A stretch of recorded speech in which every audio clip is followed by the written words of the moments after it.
Voici Londres. Voici une nouvelle de très grande importance. Voici notre quart d'heure français de l'après-midi. Bienvenue dans cette nouvelle vidéo du vrai du faux. Dans la vidéo précédente, nous avons vu qu'il y a eu des changements au sein du gouvernement allemand et que Hitler avait menacé l'Autriche d'invasion, et nous allons reprendre là. Le 2 mars 1938, le pasteur de l'église confessante Martin Niemöller est interné dans un camp de concentration. Pour information, vu dans les vidéos précédentes, Niemöller avait été arrêté, donc il a fait de la prison en attendant son jugement. Son jugement est passé et il est condamné à faire de la forteresse. Mais Hitler donnera l'ordre à Himmler de l'envoyer en camp de concentration plutôt que en forteresse. Et il y aura une grande embrouille entre la justice et le gouvernement. Donc quand je dis la justice, c'est le ministre de la Justice et des hauts responsables qui diront que, en gros, cela ne se fait pas parce que le gouvernement a mis son nez dans des affaires qui ne le concernent pas, bien que ce soit Hitler qui ait donné l'ordre. C'est pour cela que Niemöller sera nommé le prisonnier personnel du Führer. À cette même date, début du troisième grand procès de Moscou. Staline continue sa purge. Chaque personne jugée coupable est immédiatement exécutée. Le 9 mars, le chancelier Schüssning, ayant l'appui des sociaux-démocrates, annonce un plébiscite pour le 13 mars pour ou contre l'indépendance de l'Autriche vis-à-vis de l'Allemagne. En effet, les sociaux-démocrates demandent aux ouvriers de voter contre le NSDAP pour une Autriche libre. Hitler donne l'ordre immédiatement à la Wehrmacht de faire mouvement sur la frontière autrichienne. Vu dans la vidéo précédente, Berlin lançait la rumeur que des troupes étaient à la frontière autrichienne pour mettre la pression sur l'Autriche. Mais là, ce n'est plus une rumeur, les troupes sont en mouvement. Hitler dira « Je suis déterminé à en finir par tous les moyens. Tel le printemps, je pourrai en une seule nuit m'emparer de Vienne. » À cette même date, en France, le président du Conseil Camille Chautemps est renversé par la gauche, le socialiste Léon Blum lui succède. En Espagne, début de la bataille d'Aragon. Le 10 mars, Hitler ordonne à l'armée de se préparer à franchir la frontière autrichienne dans les 48 heures. Dans le même temps, il charge le prince Philippe de Hesse, gendre de Mussolini, de porter une lettre privée à Mussolini dans laquelle il lui explique ses intentions et dans laquelle il y a une carte avec les nouvelles frontières du Grand Reich. Le 11 mars au matin, Hitler lance un nouveau ultimatum à l'Autriche. Le plébiscite doit être annulé et le chancelier Schüssning doit démissionner. Dans l'après-midi, l'Autriche cède face à l'Allemagne, mais Göring prend les choses en main et exige que Seyss-Inquart devienne chancelier. Le président Miklas accepte la démission de Schüssning, mais refuse de nommer Seyss-Inquart chancelier. En effet, Göring profite du changement de ministre des Affaires étrangères de son pays pour manœuvrer comme il l'entend. Ribbentrop, le nouveau ministre des Affaires étrangères, est encore à Londres, où il était ambassadeur, et l'ancien ministre des Affaires étrangères von Neurath ne s'occupe que des affaires courantes. Lors du procès de Nuremberg, Göring se vantera d'avoir organisé personnellement l'Anschluss par téléphone, et dira également « C'est moi, bien plus que le Führer, qui m'était prononcé en faveur de l'annexion à cette date précise. » Le chef d'état-major, le général Beck, dira « L'opération a été échafaudée très vite. Nous n'avons absolument rien préparé. » L'entourage de Hitler dira que Hitler était indécis et que Göring et Goebbels l'ont poussé à la solution militaire.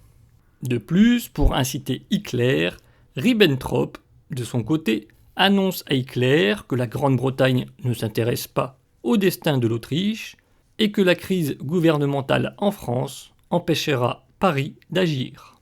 Dans la soirée, peu après 22 heures, un télégramme est reçu en provenance de Rome. Mussolini comprend et accepte l'initiative allemande. Hitler manifeste sa joie et répète plusieurs fois « J'ai toujours su que je pouvais compter sur Mussolini. Hitler répond à Mussolini par télégramme « Duce, je n'oublierai jamais ce que vous avez fait ». Pendant ce temps, en Autriche, des milliers de SA autrichiens sont dans les rues. Ils sont calmes et attendent. Devant la pression et l'inaction des autres pays, le président Miklas cède et nomme Seyss-Inquart chancelier. Seyss-Inquart fait immédiatement appel à Hitler pour l'aider à rétablir l'ordre. Pour information, les autres pays ne sont pas surpris par la prise de l'Autriche par l'Allemagne. En effet, pendant plusieurs mois, Göring a préparé le terrain. Il n'a cessé de répéter à ses hôtes étrangers, ainsi qu'aux ambassadeurs français, anglais, américains, polonais, tchécoslovaques, italiens et autrichiens, le prince héritier de Suède, le roi de Bulgarie et le premier ministre canadien. L'Autriche sera rattachée à l'Allemagne parce qu'elle le souhaite, parce que c'est son destin, parce que sa population est très majoritairement d'origine allemande, parce que c'est dans l'intérêt suprême du Grand Reich d'Hitler, et parce que personne n'a les moyens de s'y opposer. Et l'ambassadeur anglais dira à Göring que lui ne voyait pas d'inconvénient à ce que Hitler ait son Autriche. De plus, Göring a fait faire chez lui une grande carte de l'Allemagne, où l'Autriche et l'Allemagne ne font qu'une. Göring dira « C'est une belle carte, et je ne veux pas la modifier tout le temps.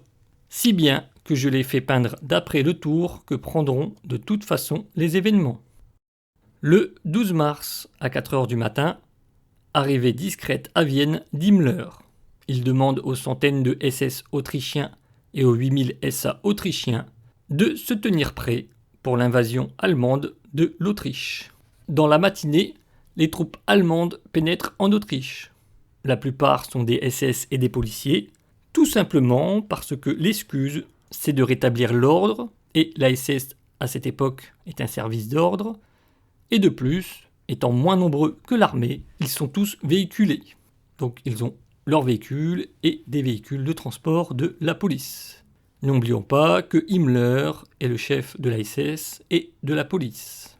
Dans une allocution radiodiffusée, l'ex-chancelier Schüning appelle à ne pas s'opposer aux forces allemandes afin de ne pas verser le sang. Les troupes allemandes rentrent en Autriche en ne rencontrant aucune résistance. Ils n'ont aucune carte d'état-major, si bien que si les Autrichiens auraient enlevé les panneaux, les troupes allemandes auraient été complètement perdues. Et ils n'avaient quasiment aucune arme lourde, si bien qu'à la moindre résistance des troupes autrichiennes, les troupes allemandes auraient connu des difficultés. Les troupes allemandes connaîtront qu'une difficulté lors de l'invasion de l'Autriche, c'est la difficulté de circuler, à cause du grand nombre d'Autrichiens qui les accueillent sur leur chemin. Les soldats présents diront qu'ils avaient l'impression que toute l'Autriche était dans les rues. Ils devaient conduire au pas pour ne pas écraser les gens quand ils n'étaient pas à l'arrêt total. Les Allemands appelleront cette invasion la Blumenkrieg, la guerre des fleurs. Donc là, sur les photos, vous voyez que les gens sont sur le côté, que les véhicules passent, mais là, c'est pour la photo. En général, les gens sont partout sur les routes et les soldats allemands peinent pour avancer. Mais au fur et à mesure, le service d'ordre arrive à évacuer les gens pour laisser passer les véhicules. Mais cela prend énormément de temps. Par la suite, Hitler pénètre en Autriche le jour même et commence par sa ville de naissance. Et dans l'après-midi, il s'attarde à Linz, dans la ville où il a passé son adolescence. Le jour même, Mussolini fait voter par le Grand Conseil fasciste l'approbation de l'Anschluss. Le 13 mars, Hitler se rend sur la tombe de ses parents à Leonding et repasse par Linz. Le leader socialiste Karl Renner se prononce publiquement en faveur de l'Anschluss. Le cardinal de Vienne, Théodore Innitzer, ordonne de pavoiser les édifices religieux de drapeaux à croix gammée. Pour information, c'est à ce moment-là que Hitler se dit que ça serait bien que les militaires allemands fassent le signe hitlérien. En effet, jusqu'à maintenant, les militaires allemands saluent de façon militaire et dans de rares occasions et rassemblements, ils lui font le salut hitlérien. Mais lors de la traversée de l'Autriche, la totalité des soldats autrichiens, en voyant le cortège de Hitler passer, lui font le salut hitlérien par imitation de ce qu'ils ont pu voir. Et c'est à cette occasion que Hitler se dit que ce serait une bonne chose que les soldats allemands aient le même comportement, pour que l'armée et le peuple soient solidaires et ne forment qu'une seule masse. Le 14 mars, Hitler arrive à Vienne. Pour information, Hitler n'était pas encore arrivé à Vienne que la Gestapo avait déjà mis la main sur les dossiers de Hitler qui pourraient le compromettre, ainsi que sur les listes des opposants politiques. La SS et la SA autrichienne arrêteront 100 000 personnes en une semaine, dont 79 000 personnes rien que pour la ville de Vienne. Et il y aura également immédiatement des exactions contre les Juifs. Lors de son arrivée à Vienne, Hitler prend la parole et dit « En tant que Führer et chancelier de la nation allemande et du Reich, je me présente devant l'histoire en faisant entrer ma patrie dans le Reich allemand. » Et lors de son passage à Vienne, Hitler rencontre sa sœur Paula à l'hôtel impérial et ils discuteront pendant 30 minutes. Et nous savons qu'il donne une enveloppe avec une centaine de marks à sa sœur. Certainement de l'argent qu'il devait lui rendre, qu'il avait certainement emprunté étant jeune, et que là il profite de l'occasion pour lui rendre. Intéressant à savoir, c'est que sa sœur Paula dira elle-même qu'elle n'a jamais pensé demander de l'argent à prêter à son frère, et que Hitler non plus n'a jamais pensé à leur donner des grosses sommes d'argent.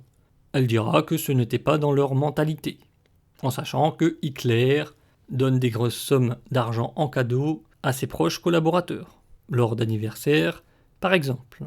Lorsqu'il est à Vienne également, devant la population, il y a la proclamation de la loi de la réunification de l'Allemagne avec l'Autriche, appelée loi sur l'Anschluss. En vertu de la loi de l'Anschluss, l'ensemble de la production industrielle autrichienne passe sous le contrôle du Reich. La Banque centrale du Reich prend possession de l'or de la Banque d'Autriche. L'IG Farben prend le contrôle de l'industrie chimique autrichienne. La société de Göring absorbera les mines, les entreprises métallurgiques et les usines d'armement. Göring dira lors de son voyage en Autriche, fin mars, « Il y aura des centrales thermiques, une nouvelle autoroute, des usines d'armement, de nouvelles industries, des ports, des mesures sociales. Le chômage sera entièrement banni. » Himmler, tant qu'à lui, place 2 sections spéciales pour superviser les services de police autrichiens. Et il inspecte également les installations de la police. Il mettra également en place un bureau central pour les migrations juives. L'Autriche faisant maintenant partie du Reich, les juifs autrichiens peuvent profiter de l'accord Avara, donc la facilité à partir vers la Palestine. Pour plus de renseignements, je vous invite à regarder ma vidéo sur les accords Avara. Pour information, après l'Anschluss, un juif américain propose d'acheter la maison natale d'Hitler à Leonding, de la démonter et de la faire remonter aux États-Unis dans son état d'origine. Hitler refuse, c'est Bormann qui rachète la maison avec l'argent du parti. Et la maison d'Hitler sera un lieu de pèlerinage pour tous les adorateurs d'Hitler de l'époque. Le 15 mars, les fonctionnaires autrichiens doivent prêter serment à Hitler. Seyss-Inquart devient gouverneur du Reich. Le 17 mars, protestation soviétique contre l'Anschluss. Les puissances occidentales refusent une action commune pour établir la souveraineté autrichienne. Ils trouveront comme excuse que l'Autriche était au bord d'une guerre civile et qu'une guerre civile dans un pays central comme l'Autriche aurait été désastreux pour toute l'Europe. La Hongrie, la Pologne, la Roumanie et la Yougoslavie reconnaissent l'Anschluss. Pour information, si l'Allemagne se serait réunifiée à l'Autriche dans les années 20, voire même début années 30, la France aurait immédiatement déclaré la guerre à l'Allemagne, sans demander l'avis de personne, et aurait envahi l'Allemagne. Mais vous pouvez voir que, en quelques années, la situation est complètement inversée. Le 18 mars, discours de Hitler au Reichstag, justification de l'Anschluss par l'attitude intolérable du chancelier Schönling, remerciements à Mussolini et assurance au peuple italien du soutien indéfectible de l'Allemagne.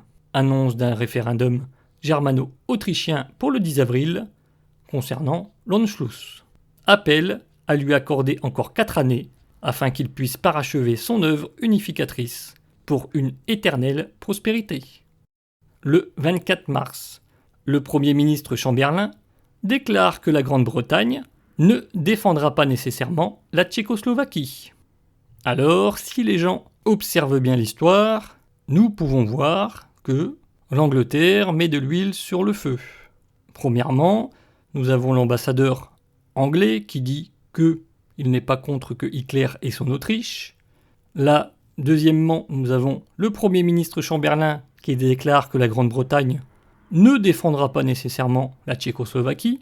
Et de plus, nous allons y revenir, en 1939, pour la Pologne, ça sera la même chose. L'Angleterre dira que l'Allemagne doit s'occuper de ses problèmes avec la Pologne, et qu'elle ne s'en occupe pas. Et là aussi, cela incitera Hitler à mener son action contre la Pologne.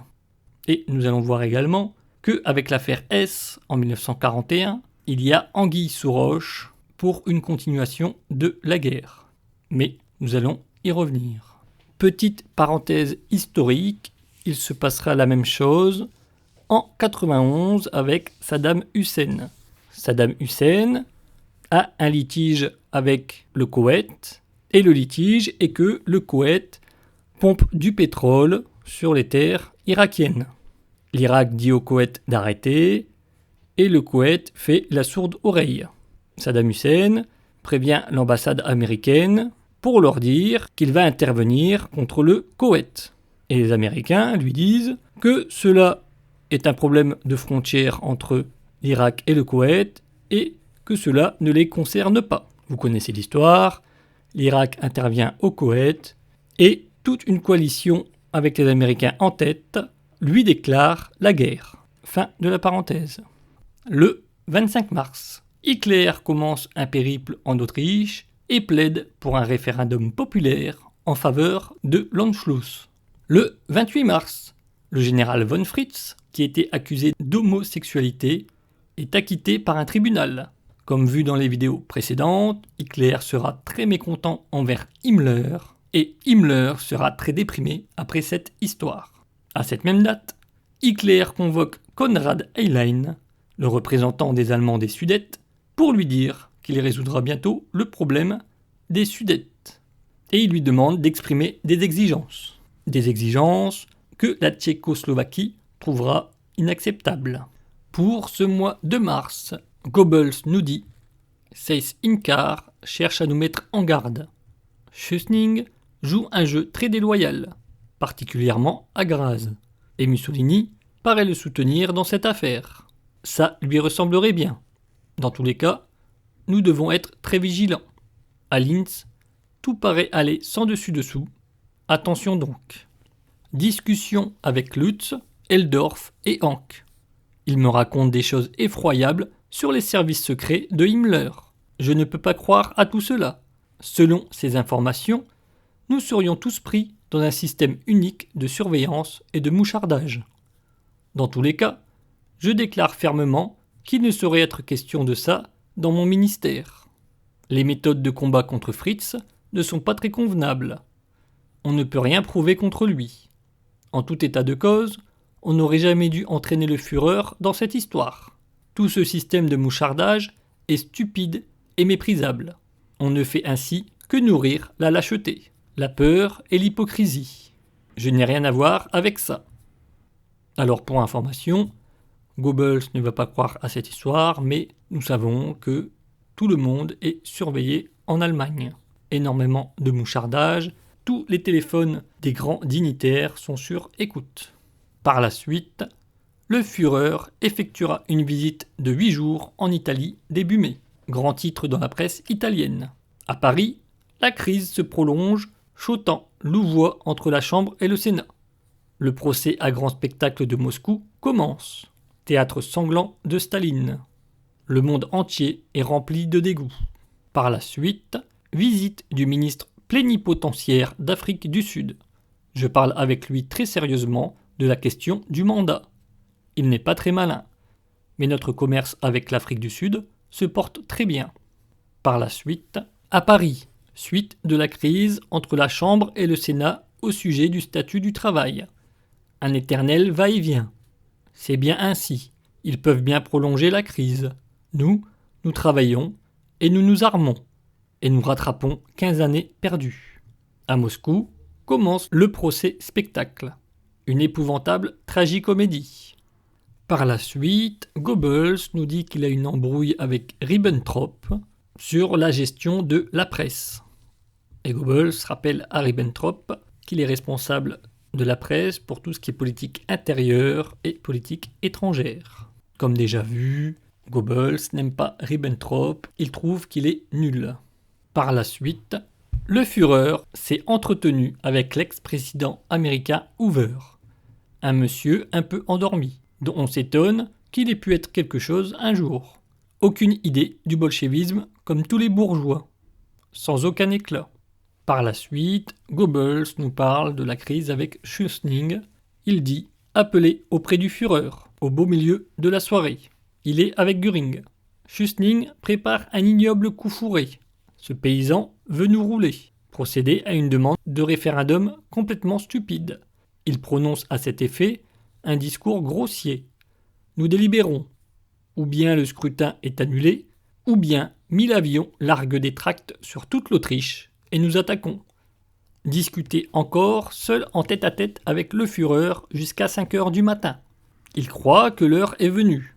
Il veut laisser passer encore une nuit de sommeil là-dessus. L'Italie et l'Angleterre ne feront rien. La France, peut-être, mais vraisemblablement non. Le risque n'est pas aussi grand que lors de la remilitarisation de la Rhénanie. Ribbentrop reste pour l'instant à Londres. Nous développons déjà des plans détaillés pour l'opération. Elle sera en tout cas très brève et rigoureuse. Le Führer est en grande forme. Une merveilleuse atmosphère de combat. Nous nous séparons au petit matin. Par la suite, hier, une journée folle et mouvementée. Appelé dès 8 heures du matin chez le Führer. Dicter avec lui les tracts à larguer. Un langage extraordinaire qui pousse à la révolte.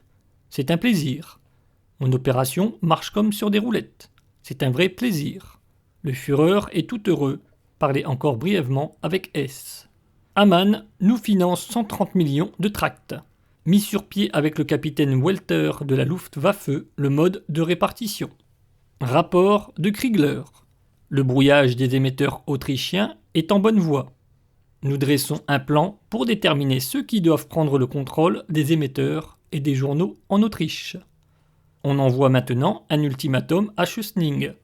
Démission, Seyss Inquart à la chancellerie, liberté totale pour les nazis. Le délai court jusqu'à 5 heures de l'après-midi. Les bruits les plus insensés se répandent dans le pays. Je dois surveiller de très près la presse étrangère. La presse fait ses gros titres sur un déplacement du Führer à Hambourg, pour faciliter le camouflage. À Paris, c'est toujours la crise. Bravo, cela vient à point nommé pour nous. Par la suite, examinez en détail les tracts avec le Führer. Il approuve mon article contre Schuschnigg. Puis, Göring arrive et fait part d'un changement de situation.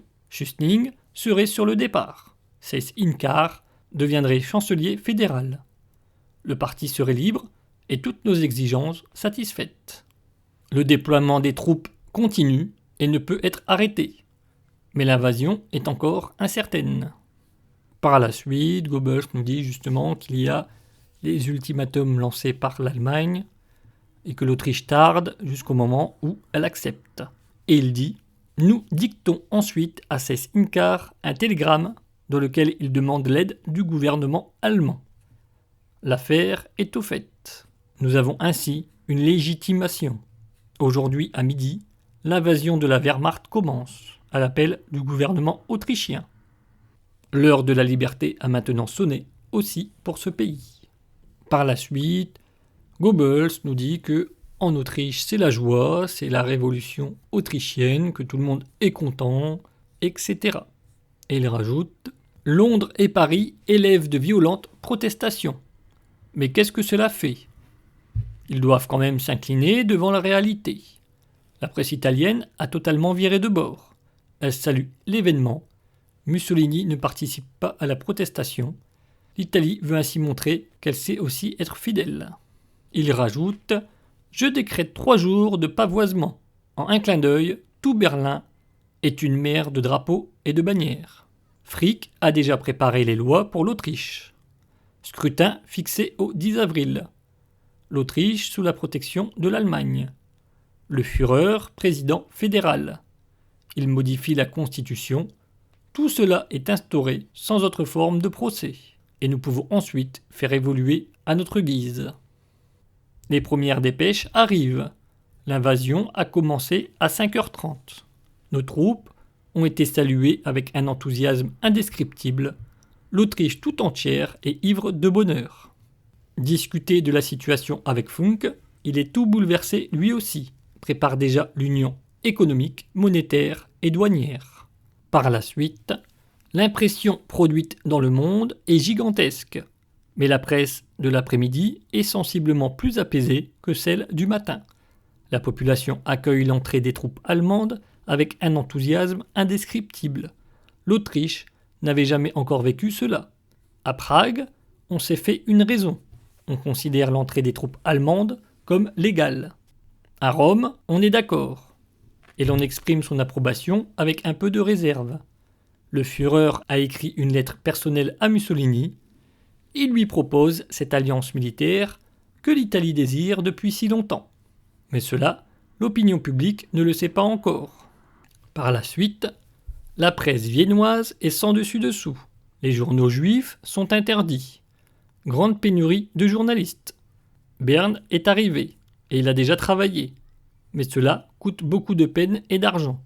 Les Juifs se sont pour la plupart enfuis, ou dans le néant, en bons Juifs errants.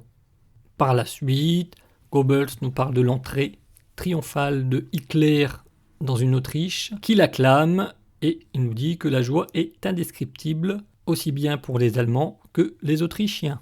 Par la suite, il nous dit qu'à Prague, il y a de nouveaux foyers de diffamation. Maintenant, les Tchèques s'en prennent aux émigrés autrichiens. Et Goebbels fait remarquer au ministre plénipotentiaire tchèque que cela peut entraîner de très graves conséquences, vu que maintenant, l'Autriche fait partie du Reich. Par la suite, chez le Führer pour le déjeuner, il parle de projets d'aménagement pour Vienne, de première grandeur. Nous devons rapidement expulser de Vienne les Juifs et les Tchèques, et en faire ainsi une ville purement allemande. Ce faisant, nous résolvons aussi partiellement le problème du logement. Puis, étude de la carte géographique. C'est d'abord le tour de la Tchécoslovaquie. Nous la partageons avec la Pologne et la Hongrie, et rigoureusement à la première occasion. Nous avions déjà l'intention d'annexer dès à présent Memel, si Kowno était entré en conflit avec Varsovie. Mais il est bien que cela ne se soit pas fait. Nous sommes présentement un boa constrictor qui digère. Vienne, ensuite les pays baltes et une partie de l'Alsace-Lorraine. La France va s'enfoncer de plus en plus dans la crise, pas de fausse sentimentalité. Le Führer est prodigieux, grandiose et constructif. C'est vraiment un génie. Il se penche pendant des heures sur la carte et les réfléchit, bouleversant lorsqu'il déclare qu'il voudrait voir revivre lui-même le grand Reich allemand des Germains. Par la suite, le Führer déclare qu'il rectifiera un jour la frontière avec la France, mais pas avec l'Italie. Il ne veut à aucun prix toucher à l'Adriatique. Nos mers sont la mer du Nord et la Baltique. Le centre de gravité d'une nation ne doit pas avoir 2 versants, sinon le peuple se scinde en 2. Le Führer a totalement raison sur ce point. Ribbentrop ne comprend pas cela. Il ne fait que reprendre ce que d'autres ont dit avant lui. Nous voyons avec les dires de Goebbels pourquoi l'année 1938 c'est l'année de l'engrenage. Les gens ne le savent pas encore, mais la guerre est déjà inévitable. Les grandes puissances ont laissé l'Allemagne et l'Autriche s'assembler, et nous voyons là que Hitler est complètement lâché dans ses délires de reconstituer l'Allemagne d'autrefois. Et de plus, certaines nations ou certains personnages rajouteront de l'huile sur le feu, ce qui provoquera la Seconde Guerre mondiale. Petit rappel historique également, la Première Guerre mondiale commence en 1914, mais si nous analysons les événements, déjà en 1911, tout le monde sait que les grandes nations vont se taper dessus. Par la suite, Heydrich a fait procéder à quelques fâcheuses exécutions en Autriche. Cela n'est pas acceptable. Göring est furieux, de même que le Führer. Heydrich ne s'en tirera pas aussi facilement. Par la suite, Goebbels nous dit que fin mars, il s'envole pour Vienne et que là également, il y a un accueil triomphal d'une dizaine de milliers de personnes. Et lors de son trajet, il dit qu'il y a 300 000 personnes dans les rues et qu'il y a des ovations délirantes et qu'il peut à peine parler lors de son discours. Donc voilà, cette vidéo est terminée. J'espère que vous avez appris des choses et je vous souhaite une bonne journée.